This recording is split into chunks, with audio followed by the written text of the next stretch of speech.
Life can change in an instant. For many wheelchair users, the struggle to push forward is a daily challenge. After years of development and countless prototypes, we created Rib Grips, the revolutionary wheelchair hand rim covers with built-in ribs for ultimate grip and comfort. No more slick surfaces, no more heat burns, just pure, reliable grip.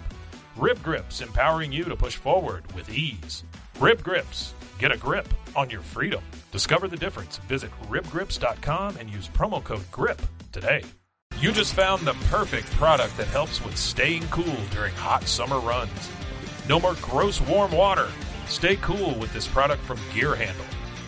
This hydration tube cover helps keep your water cool and easily accessible. Stay hydrated during those long summer runs or even delay from freezing in the winter. Plus, they're compatible with various brands of water bladders and come in various colors. Visit gearhandle.com and use promo code H2O today. This is a Rogue Media Network podcast. Central Texas Life with Ann Harder presents Central Texas Events. Hello, everybody. Welcome to Central Texas Events, and it is a delight for me to join with Carolyn Thomas. Carolyn, one of my good friends who now lives in Houston, so that's why we're doing this remotely, if you will. But Carolyn, it's great to see you. You too, Ann. Thank you for having me. Well, we're going to talk about the upcoming October Domestic Violence Awareness Month. And you will be coming back to Waco for that, right, Carolyn? Yes, I will. And I'll be doing a conference, a Crime Stoppers conference there in Waco at the Convention Center, I believe. And this will be on October 8th. Yes. When you make your presentation. But everything gets started of course, the whole month is the focus, but right? Yes, all October is Domestic Violence Awareness Month. Yes, it is. Well, every 9 seconds, a woman in the U.S. is assaulted or beaten. That's from the Partnership Against Domestic Violence. And Carolyn, you were certainly a party to that violence in that in 2003, your boyfriend, Terrence Kelly, shot you in the face, point blank. Yes, he did. And right before that, he'd killed your mother. Yes, he shot her. He is in prison for the rest of his life. But you have just been such an inspiration, Carolyn, for how you've persevered through what happened and how you're turning that to good to help women who might find themselves in similar abusive situations. Yes. Well, let's talk a little bit about, I just saw, it wasn't that long ago, you were doing a Facebook Live because you had your dream team there in Houston helping you with a brand new nose, right? Tell me about your latest help you've gotten. So I just recently got a new nose. That was like the week before my birthday in July. And I always get a new one once a year. And go in, and what they do is they may take a new mold, and like the coloring, I think, is the hardest part. Shaping the nose and the back part, the silicone or whatever, is pretty easy, but it's kind of hard to color Black people's skin. Because like I'm maybe kind of light here or dark here or light here. And so, that's usually what takes up the most time. So I'm usually there about a week. Well, I was fascinated. We're going back and forth. It was so neat watching the technician, because I'm thinking she is a healthcare professional, but she's an artist too. And she was just painting. Absolutely, yeah. Just amazing. Well, let's talk a little bit about the injury. You lost the eye socket at really 80% of your face. 80% of my face. So it was the right eye socket, which now carries a prosthetic. The nose, the upper lip, most part of the left side of my face, and some teeth and stuff like that. So, 80% was gone. And this has been a long time ago, more than 20 years.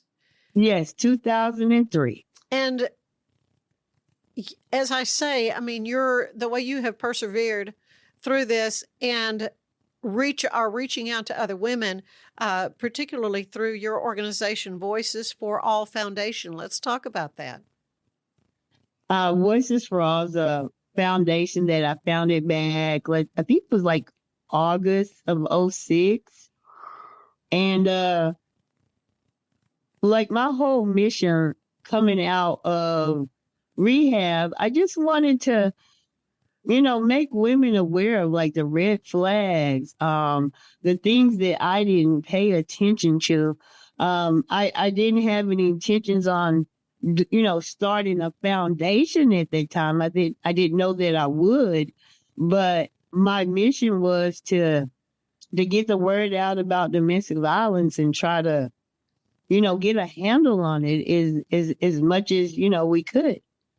Yeah, your family even kind of made some warnings to you, I understand, but, when you're in love and, maybe a little, I can change him. You say that and I'm not laughing at what you said, but I'm laughing at another woman that said that, and that was Oprah. Yeah. I can't remember if that was the first or second show, but yeah, most women that are in those domestic violence situations, and we definitely do. We want them to change. We're praying that they're going to change, and that he's going to keep his word of it not happening again. And most of the time, that's what gets us in trouble. Yeah. Yeah. Well, I saw a wonderful story that KVUE had done on your situation from, I think it was from last year. And they talked to Terrence in the prison. And it was just amazing because the reporter was saying, talking about the violence. He goes, well, I don't remember any, he didn't remember any violence. Yeah, he's been saying that from day one, just about with the interviews, and he may not. Well, he was on a drug, he was. Yeah, he was on a drug, but I tell you what, and I thought long and hard about that drug, because it does make you hallucinate. That it does, but I had to come to terms that that was kind of like an excuse, really, to me. Yeah. Because, like, if you're in this drug-induced thing, you don't remember to get the cardless phone and take it with you. If you're drug-induced, you don't call your mother and tell her to come pick you up. That just, I don't know. Yeah. I've never been drug-induced like that, but I just I don't agree with that. I mean, well, and I'm sure neither did the jury. So at this point, absolutely, yeah, I just thought they did a beautiful job with the story because they did go back and talk to Officer Kermit Graham, who was the officer who, when he arrives at the scene where your mother is lying mortally wounded and you are gravely injured on the floor and he's stepping over you, had no idea you were still alive. Yeah. Pick up the story. Absolutely. There. Pick up the story at that point. So at this point, they're coming in and they're doing their check, it's a specific name for it. But they come in, they secure all the rooms, right? kitchens and all that. And so when he stepped over me the first time to do that, to make sure that the rooms and everything were clear, when he stepped back over me is when I grabbed his ankle to let him know that I was alive. It really shocked him to the point to where, and I'm sure you've seen in previous videos or news things, where he grabbed his weapon again, you know. Oh my goodness. Yeah, it Wow. was in the holster, thank goodness. But yeah, Well, it scared him. he did grab it. It scared him. Yeah, it absolutely did. Who wouldn't it scare? Right, right. And so you've built a relationship with this officer over the years, and he is also going to be at the event, I understand, coming up in October. Yeah, yes, from my understanding, he absolutely will. Well, it is such a powerful story. It's one I know you would wish never to have been a part of and to tell. But Carolyn, you are such an inspiration to women all over for your boldness, your willingness to share your story. You were on the front cover of People magazine, and as you mentioned, Oprah, and you were on Larry King. I mean, you were back in the day when this was, a fresh story. You were really out there on a national level talking Yeah, about domestic yeah. violence. I think what kind of like made the story interesting was the fact that the gentleman that did the article in People magazine, because before that magazine article, before he even, seen it on the Waco News, because it like, blew up, like you say, he called me the woman without a face. Right. And I think that's what did it. Yeah. Well, I mean, it was a horrific wound, but let's talk about your dream team because, their mission to you was that you would have a visage, a face that, you're proud to show and be out among, and they have accomplished that, but it's taken 27 surgeries. I mean, that's kind of mind boggling. Yeah. It was quite a few surgeries, and those guys over at Methodist, we had one lady on board that was the dentist that got the impressions, and I think they were all awesome. They did their job, and they absolutely did what Dr. Alfred said that they would be able to provide me, which is I think it was like the 6 feet or something like that rule. Where if you were certain feet away, you wouldn't be able to tell I've had some kind of surgery or something. Mm-hmm. Right. Yeah. 6 feet away. Um, Uh-huh. well, they really have been awesome. And I remember when you told me you were moving from Waco, and I was so sad because I didn't want you to leave. But so let's talk about your time in Houston. How have things been? Things has been amazing. And for one, I moved away from Waco simply, first of all, because I was closer to my doctors. Sure. I had a wreck back in 2020, and my vision, wasn't as good as it was when I first started out. And so I chose to stop driving after having a bad accident. And it was just harder and harder to get rides to my doctor's appointments or having somewhere to stay after surgeries. But yeah, so since I've been here, it's been good. I can go to my doctor's appointments. I can come home. I can go to surgeries and I can come home and recover at home. And it's been good for me as far as doctors and my surgeons go.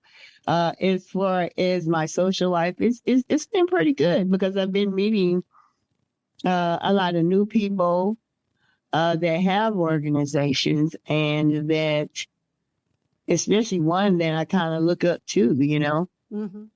So I'm sure you've been able to do more speaking engagements and all that kind of thing.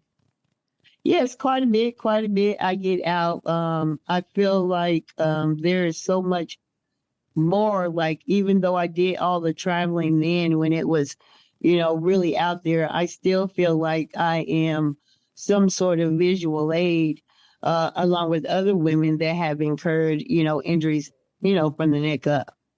And so I think those are good for people to see. Oh yeah, there's no question. And again, the event is coming up in Waco on October 8th.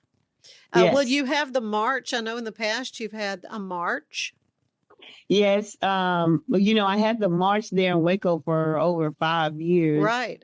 And that was awesome. I loved doing that. I loved them giving me the police escort, for the walkers, and the police department and sheriff. They all, were on board with it. But since I've been here in Houston, Texas, I've been doing, last year was the first year. And so we're in our second annual year this year for the Women Save Yourself Self-Defense. Okay, that's what we're calling Women Save Yourself. And this is going to be held where? This will be here in Houston, and that is 507 Sam Houston East. And that is Suite 155. Not really sure of the zip code, but I did make a flyer for people. I think we have maybe like at least 2, maybe 3 people coming from Waco this year. We had quite a few come down last year. So I always love when my Waco family comes down and supports me. Oh, yes. And I know they're looking forward to seeing you back in Waco on October 8th. So let's talk about that event. So you're going to be speaking, and where will that be held? That I do believe it's at the convention center. I could be. And I don't want to say wrong. And I should, it's kind of hard for me to read the emails. But I believe that's where it is. Okay.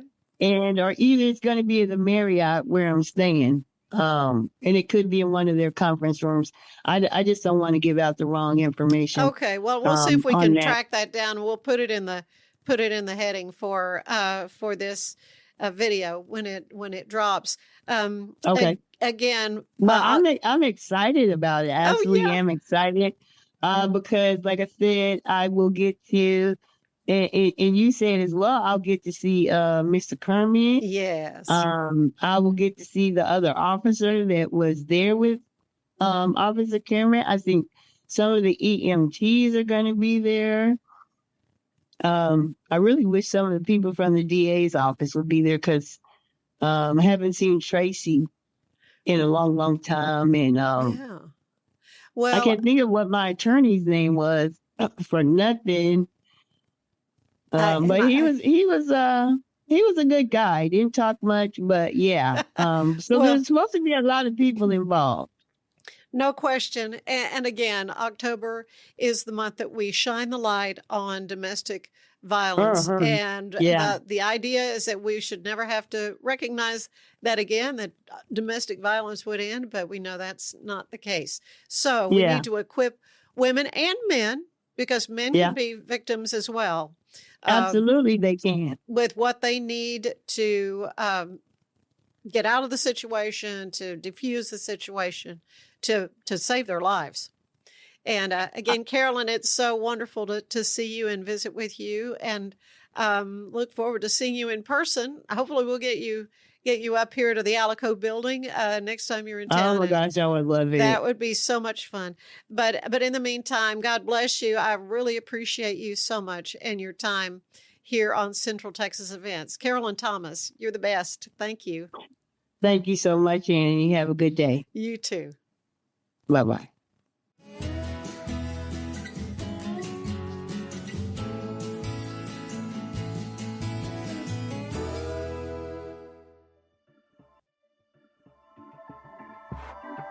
This has been a Rogue Media Network production.